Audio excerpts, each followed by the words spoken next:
أعوذ بالله من الشيطان الرجيم بسم الله الرحمن الرحيم إن الله وملائكته يصلون على النبي يا أيها الذين آمنوا صلوا عليه وسلموا تسليما اللهم صل على سيدنا ومولانا محمد وعلى آل سيدنا ومولانا محمد وبارك وسلم صلوا عليه صلاة وسلاما عليك يا حبيبي يا رسول الله صلی اللہ تعالی. امام حسین رضی اللہ تعالیٰ عنہ کو شہید کروانے کے بعد یزید نے اسی پر بس نہیں کیا.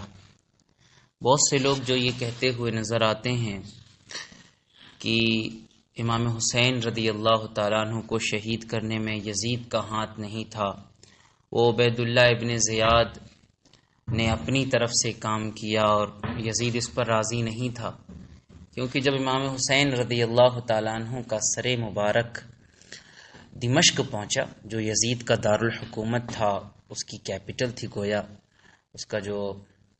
اس کی جگہ تھی جو حکومت کی، وہاں پہنچا تو اس نے تو پورا دمشق ہی سجایا ہوا تھا، لیکن جب اس کے دربار میں امام حسین رضی اللہ تعالیٰ عنہ کا سر پہنچا تو اس نے کچھ ایسی باتیں کہیں جس کی بنیاد پر لوگ یہ سمجھنے لگے کہ شاید یزید امام حسین کے قتل سے، ان کی شہادت سے راضی نہیں تھا.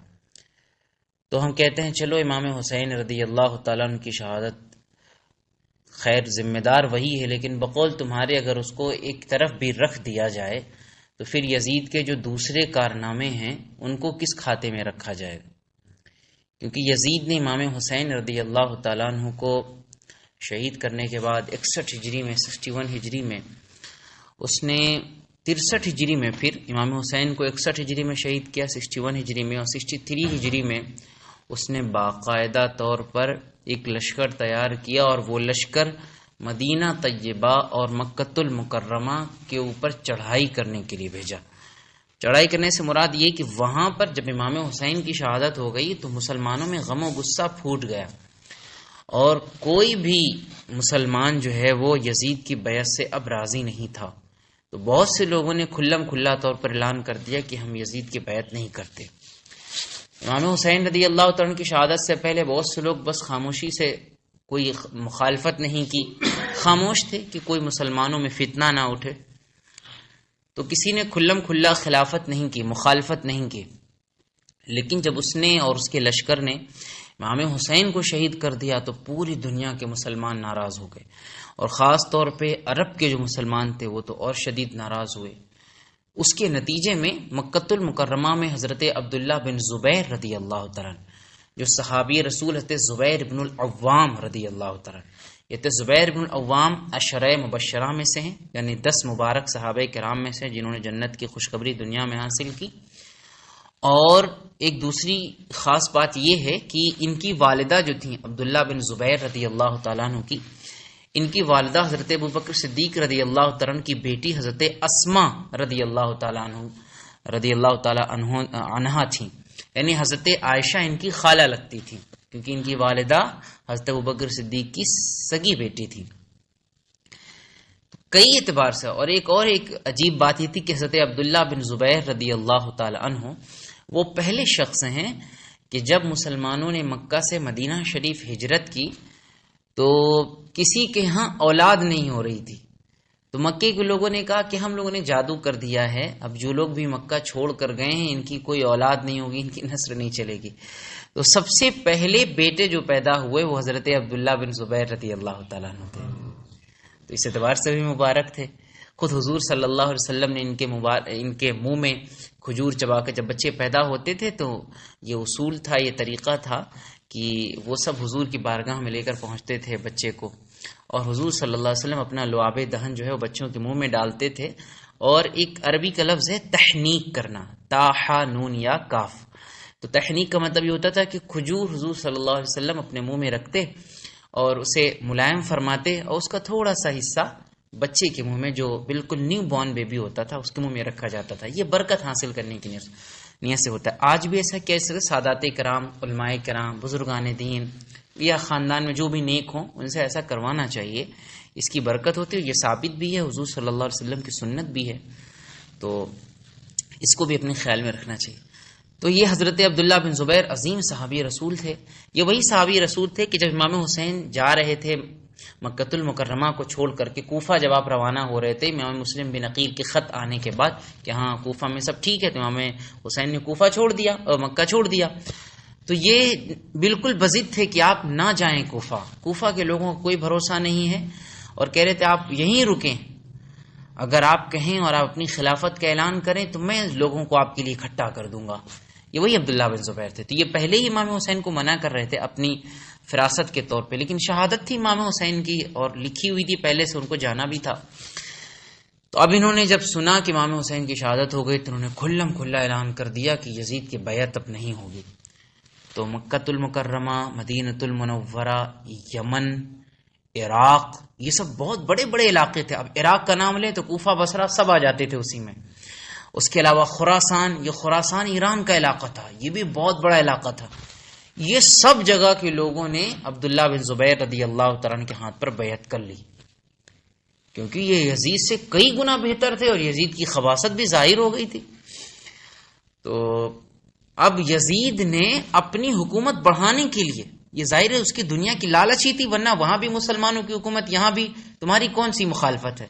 جیسے حضرت امیر معاویہ رضی اللہ تعالیٰ نے حضرت علی سے صلح کر لی، شام کے علاقے میں حضرت امیر معاویہ کی حکومت تھی اور اس طرف کے علاقے میں حضرت علی رضی اللہ تعالیٰ عنہ کی خلافت تھی.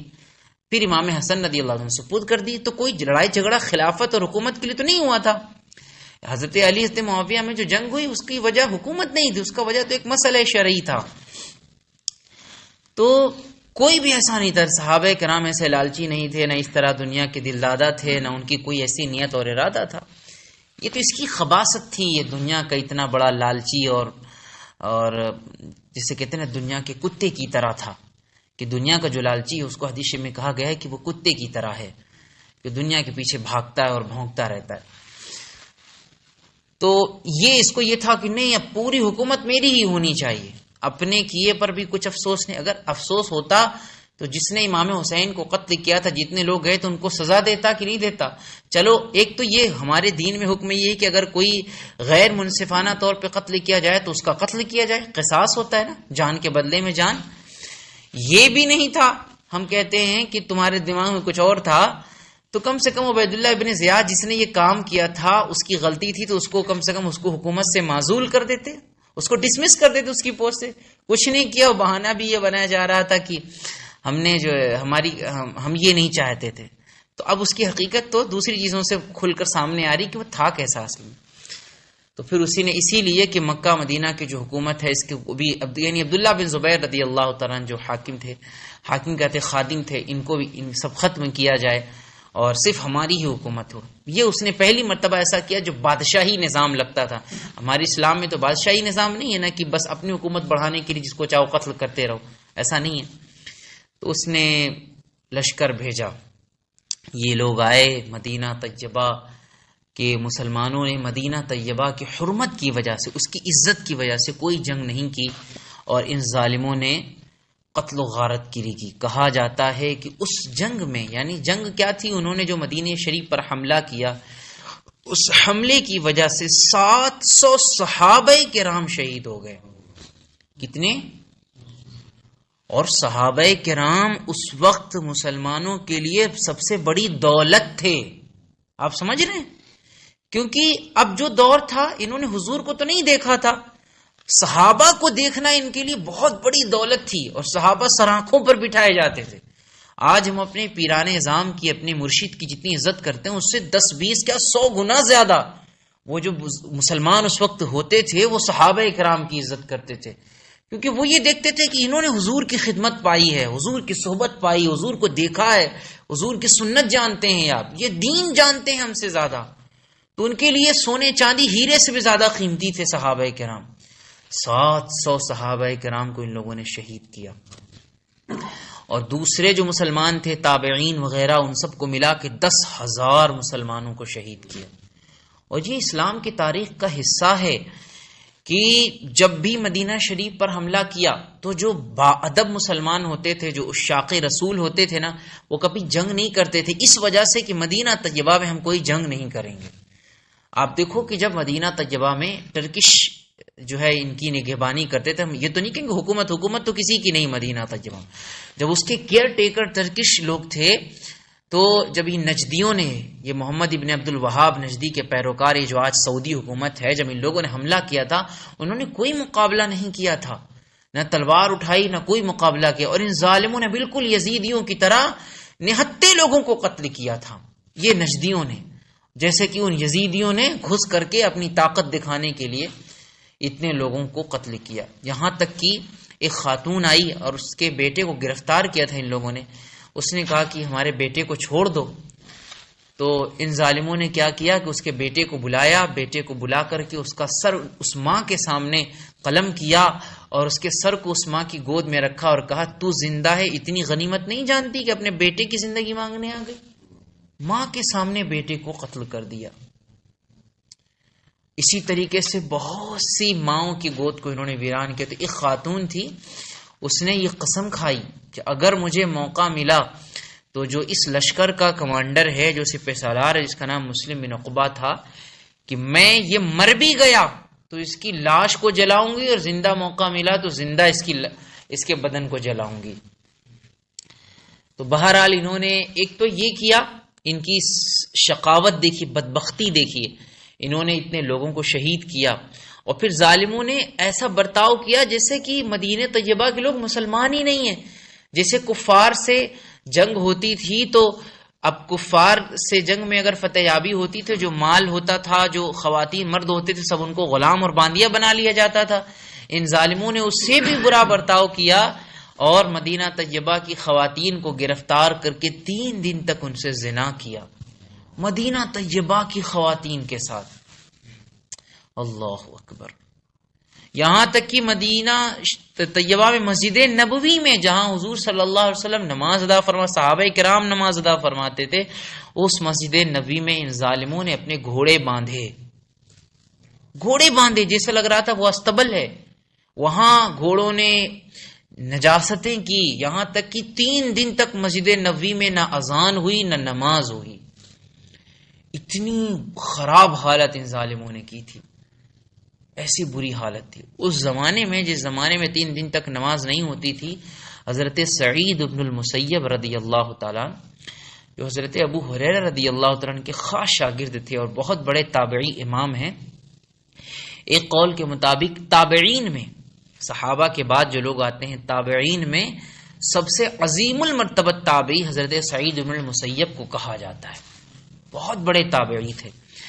یہ فرماتے ہیں کہ میں دیوانوں کی طرح، میں پاگل بننے کی میں نے ایکٹنگ کی، ایسے پریٹنڈ کیا کہ میں پاگل ہوں، اور میں مسجد نبوی میں پڑا رہتا تھا.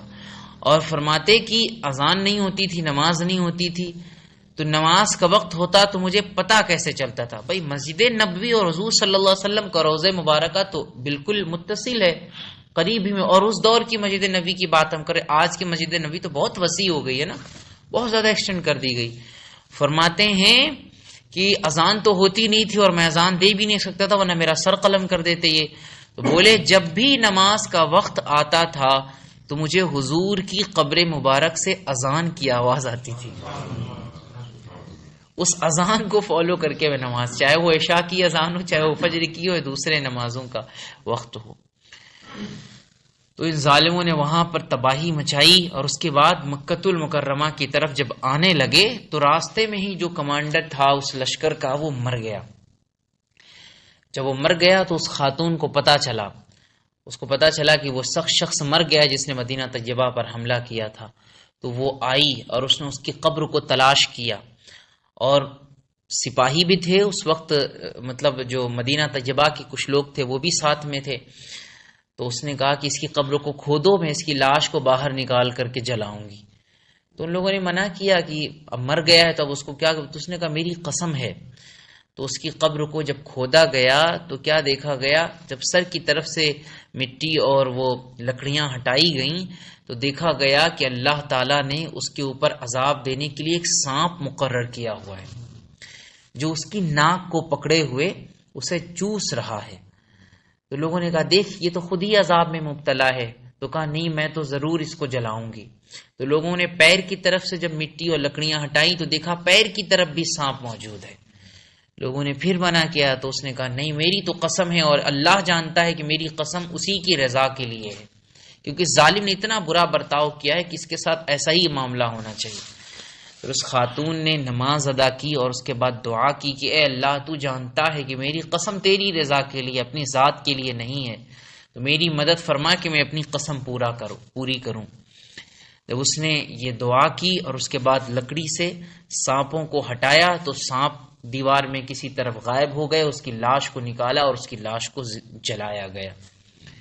پھر یہ اس لشکر کا دوسرا شخص سپہ سالار ہو گیا۔ ان لوگوں نے مکۃ المکرمہ پہنچ کر کے، اب مکۃ المکرمہ کی فصیل مضبوط تھی، یعنی جو چہار دیواری تھی، باؤنڈری جو سٹی کی تھی، تو یہ اندر نہیں گھس پائے، تو انہوں نے باہر سے وہ منجنیق ہوتی تھی پتھر پھینکنے کی مشین، اس سے پتھر پھینکے اور پتھر کے ساتھ پھر اس میں ایک طرح کا فلوئڈ ملا کر کے وہ آگ جلانے والا فلیمیبل ہوتا تھا، اسے پھینکتے اور پھر آگ پھینکتے، جس کے ذریعے مقصد یہ تھا کہ لوگ گھبرا کر کے پورا شہر ہمارے حوالے کر دیں۔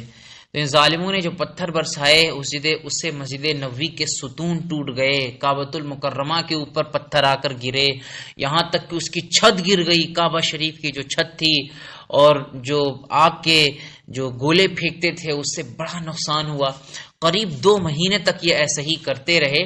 بالآخر حضرت عبداللہ بن زبیر وہیں مکہ میں ہی تھے، ان کو خبر پہنچی کہ یزید مر گیا ہے، تو انہوں نے باہر نکل کر کے بلند آواز سے کہا کہ تمہارا تو امیر، جو تمہارا بادشاہ، وہ تو مر گیا ہے، اب کس کے لیے لڑ رہے ہو؟ تو وہ لوگوں نے سوچا کہ یہ لگتا ہے دھوکہ دے رہے، لیکن خبر پہنچی کہ یزید وقت سچ میں مر گیا ہے۔ تب یہ لشکر واپس لوٹنے لگا، تو تب حضرت عبداللہ بن زبیر ان کے سپاہیوں نے باہر نکل کر کے ان کو خوب دوڑا کر قتل کیا۔ تو ان ظالموں نے نہ مدینہ کی حرمت کا خیال رکھا، نہ مکۃ المکرمہ کی حرمت کا خیال رکھا، اور یزید مرا تو اس کی موت پر ایک شاعر نے لکھا کہ تمہارے بادشاہ یزید کو اس حالت میں موت آئی کہ اس کے سرہانے شراب کی بوتلیں موجود تھیں، شراب کا مٹکا موجود تھا، اور ناچنے والی عورت جو ہے وہ اس کے سرہانے جو ہے وہ ناچنے بجانے کا جو آلہ ہوتا ہے اس کو لے کر کے بجا کر کے اس کے موت پر افسوس ظاہر کر رہی تھی۔ تو یزید کے بارے میں حضرت عبداللہ ابن حنظلہ رضی اللہ تعالیٰ نے کی روایت کی کہ واللہ ما خرجنا علی یزید حتی خفنا ان نرما بالحجارہ، کہ ہم نے یزید کے خلاف بغاوت تب کی جب ہمیں اندیشہ ہو گیا کہ یزید ایسے برے کام کر رہا ہے کہ اگر ہم نے اس کی مخالفت نہیں کی تو خاموش رہنے کی وجہ سے ہمارے اوپر بھی آسمان سے پتھر برسائے جائیں گے۔ یعنی اس کے کام اتنے بیکار تھے، کہاں اتنا پاکیزہ زمانہ رسول اللہ صلی اللہ علیہ وسلم کا، پھر صحابہ کرام کا، اور کہاں اس خبیث نے، شراب عام ہو چکی تھی اس کے دور میں، اور لوگ زنا کرتے تھے، عام ہو گیا تھا، لواطت کرتے تھے، مرد کے ساتھ بدکاری کرتا تھا، اور دوسری برائیاں، نمازوں کی لوگ پابندی چھوڑ چکے تھے، عجیب دورہ ہو چکا تھا۔ تب لوگوں نے کہ یہ ایسا شخص تو حکومت کا بالکل ہی حقدار نہیں ہے، اس کے خلاف بغاوت کی۔ تو جب یزید مرا تو اس کے بیٹے کو لوگوں نے تخت پر بٹھایا، مگر وہ بیمار تھا، اور وہ بیماری کی حالت میں کہا جاتا ہے 30-40 دن یا 1-2 مہینے ہی رہا، اور اس کے بعد وہ بھی مر گیا۔ مرنے لگا تو اس سے لوگوں نے کہا کہ اپنے بعد کسی کو بنا دیں بادشاہ، کون بنے گا؟ اس نے کہا مجھے خود کچھ مزہ نہیں آیا حکومت میں، تو میں کہ اپنے بعد کس کو لکھوں؟ تو وہ جب مر گیا تو پھر وہاں کے لوگوں نے بھی حضرت عبداللہ ابن زبیر رضی اللہ تعالیٰ عنہ کے ہاتھ پر بیعت کر لی۔ تو اب پوری دنیا اسلام کے واحد بادشاہ اور حاکم حضرت عبداللہ بن زبیر رضی اللہ تعالیٰ عنہ تھے۔ تو حضرت عبداللہ بن زبیر باقی جگہوں کے حاکم تھے، صرف شام اور مصر کا جو ہے یزید حاکم تھا، لیکن چونکہ یہ علاقہ وہاں سے بہت دور پڑتا تھا تو وہاں پہ مروان جو تھا اس نے اپنے طور پر خباثت کی، اور شام اور مصر کی حکومت جو ہے وہ اس نے حاصل کر لی خاموشی سے۔ لیکن کچھ دن کے بعد وہ بھی مر گیا۔ اس کا بیٹا تھا عبد الملک بن مروان، اس نے اپنے بیٹے کو حاکم بنایا۔ یہ عبد الملک بن مروان ایسا تھا کہ صحابیہ حضرت ام دردہ رضی اللہ تعالیٰ عنہ، عظیم صحابیہ ہیں، ان سے کافی حدیثیں مروی ہیں، یہ ان کی خدمت میں آتا تھا، ان سے حدیثیں سیکھتا تھا، اور یہ بہت بڑا عبادت گزار تھا، مطلب رات بھر عبادت کرتا تھا، بڑا نیک تھا۔ لیکن جب یہ بادشاہ بنا تو سب بھول گیا۔ یہ ایک مرتبہ یہ آیا ام دردہ رضی اللہ تعالیٰ عنہ کے پاس، تو ام دردہ رضی اللہ تعالیٰ نے کہا میں نے سنا ہے کہ پہلے تو بڑا عبادت گزار تھا اور آج کل تو شراب پینے لگا ہے؟ تو کہنے لگا ہاں آپ نے صحیح سنا ہے، میں شراب کے ساتھ ساتھ لوگوں کا خون بھی پیتا ہوں۔ یہ ظالم بادشاہ بنا عبد الملک بن مروان، اور اس نے بڑی لمبی حکومت کی، 20 سال سے زائد اس نے حکومت کی۔ اور اس نے بھی اپنے زمانے میں پھر، چونکہ اس کی حکومت وہی شام اور مصر میں تھی، تو پھر مکۃ المکرمہ پہلے اس نے کوفہ اور بصرہ فتح کروایا، اور یہیں پر حضرت مصعب بن زبیر رضی اللہ تعالیٰ عنہ، غالباً یہ بصرہ کے حاکم تھے، ان کو شہید کیا۔ یہ حضرت مصعب بن زبیر رضی اللہ تعالیٰ عنہ وہی ہیں جن کے نکاح میں امام حسین رضی اللہ تعالیٰ عنہ کی بیٹی حضرت سکینہ رضی اللہ تعالیٰ عنہ جو کربلا میں موجود تھیں، وہ ان کے نکاح میں آئی تھیں، حضرت مصعب بن زبیر رضی اللہ تعالیٰ عنہ۔ تو یہ بصرہ کے حاکم تھے، حضرت عبداللہ بن زبیر کے جو ہے وہ بھائی ہوئے غالباً۔ تو یہ حاکم تھے یہاں کے، لیکن عبد الملک بن مروان کے لشکر نے جب حملہ کیا تو بصرہ پر بھی حکومت کر لی اور ان کو شہید کر دیا گیا۔ اور اس کے بعد پھر انہوں نے مکہ مدینہ طیبہ پر بھی ویسا ہی حملہ کیا، اور پھر مدینہ طیبہ مکۃ المکرمہ پر اس نے حملہ کیا، اور بالکل وہی کام حجاج ابن یوسف ثقفی کو اس نے بھیجا تھا جو اپنے وقت کا بڑا ظالم حاکم تھا، اس کو بھیجا، اس نے بھی ویسے ہی پتھر برسائے اور آگ کے گولے پھینکے۔ اسی دوران اس مرتبہ کعبہ شریف زیادہ گویا کہ ٹوٹ گیا تھا، یہاں تک کہ شہید کے برابر ہو گیا تھا، تو نئے سرے سے کعبۃ المکرمہ پہلی مرتبہ بھی بنایا گیا تھا، پھر اس کے بعد بھی بنایا گیا۔ اور اس مرتبہ ایسا ہوا کہ پھر حجاج بن یوسف مکہ میں داخل ہوا اور اس نے حضرت عبداللہ بن زبیر رضی اللہ تعالیٰ عنہ کو شہید کیا، ان کے جسم مبارک کو سولی پر لٹکایا، کافی دنوں تک ان کی لاش مبارک جو ہے وہ لٹکی رہی۔ تو بہت سخت یہ حکومت جو چلی، پھر گویا کہ ان ساری چیزوں کی بنیاد کس نے رکھی تھی؟ یزید نے رکھی تھی، ورنہ اس سے پہلے کبھی ایسا نہیں ہوتا تھا۔ تو اب جو بھی ہوتا رہا ان سب کا گناہ اور وبال بھی یزید کے سر پر ہی جائے گا۔ اس نے یہ ظلم والی حکومت کا آغاز کیا اور اس قدر خراب ماحول برپا کیا کہ پھر اس کے بعد جتنی بھی بادشاہتیں ہوئی ہیں نا، سب میں یہی حال تھا کہ یا تو ہماری بیعت کرو ورنہ مسلمانوں کو قتل کر دیتے تھے وہ سیدھا۔ اور اس کے بعد تو جو پھر عباسی حکومت آئی، تو ان عباسی حکومت کے زمانے میں جو بھی حضرت فاطمہ رضی اللہ تعالیٰ عنہ کے اولاد کے تھے، یعنی چاہے وہ امام حسن کی اولاد میں سے ہوں چاہے امام حسین کی اولاد میں سے ہوں، وہ عباسی حکومت والے جو تھے۔ اب یہ عباسی کون تھے؟ یہ حضرت عباس رضی اللہ تعالیٰ عنہ جو حضور کے چچا ہیں نا، ان کی نسل میں سے تھے، یعنی گویا حضور ہی کے خاندان سے تھے نا۔ تو یہ لوگ جب حکومت پر آئے، انہوں نے بنو امیہ کو، یعنی عبد الملک بن مروان جس کی بات ہم نے کہی ابھی، جو یزید کے بعد مروان اور اس کے بیٹے کے بعد مروان کے بعد عبد الملک بن مروان ہوا، یہ بنو امیہ کی حکومت کہلاتی ہے۔ تو ان لوگوں کی حکومت کو انہوں نے ٹیک اوور کیا عباسی لوگوں نے، اور پھر عباسی لوگوں نے بھی ڈھونڈ کے امام حسین اور امام حسن کے اولاد کو قتل کرتے تھے۔